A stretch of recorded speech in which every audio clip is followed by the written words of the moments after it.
Memperhatikan angka-angka kasus transmisi lokal COVID-19 banyak terjadi di pasar-pasar dan diduga menjadi klaster baru. Maka ada dua usaha terkelola yang perlu dilakukan secara konsisten dan terukur.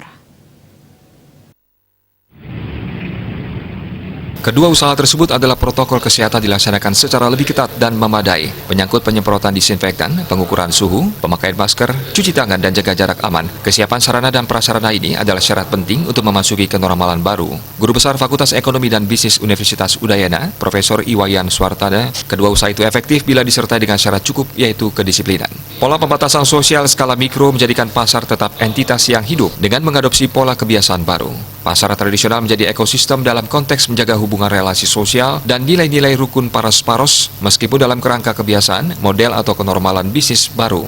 Kedua, sebaliknya Pemda memberikan subsidi internet kepada pedagang untuk digunakan sebagai wahana bertransaksi dalam jaringan daring. Dengan menggunakan internet melalui ponsel, diharapkan kontak fisik semakin bisa dikurangi. Ekonomi lebih hidup karena semua merasa nyaman. Inilah yang disebut sebagai resiliensi usaha atau bisnis. Pedagang bisa memanfaatkan supaya pasar tidak dikunjungi banyak orang. Perpindahan ke arah virtual inilah sesungguhnya merupakan salah satu esensi dari kenormalan atau kebiasaan baru. Ini sesungguhnya bukan hal baru dengan biaya yang tidak begitu mahal. Inilah pasar model kenormalan baru di mana kontak fisik berkurang dan pedagang yang memegang ponsel untuk memantau transaksinya. Usaha menengah bisa bekerjasama dengan platform-platform yang sudah maju dan mapan, seperti yang sudah dilakukan banyak pengusaha. Desa-desa atau banjar-banjar yang sudah ada internetnya agar mengalihkan infrastruktur digitalnya ke pasar. Dengan demikian, pasar akan tetap terkendali karena sistem dan pola delivery-nya yang digunakan. Sekali lagi, semua pihak jangan meremehkan ramalan pandemi gelombang kedua karena kemungkinan tingkat kedisiplinan yang belum optimal.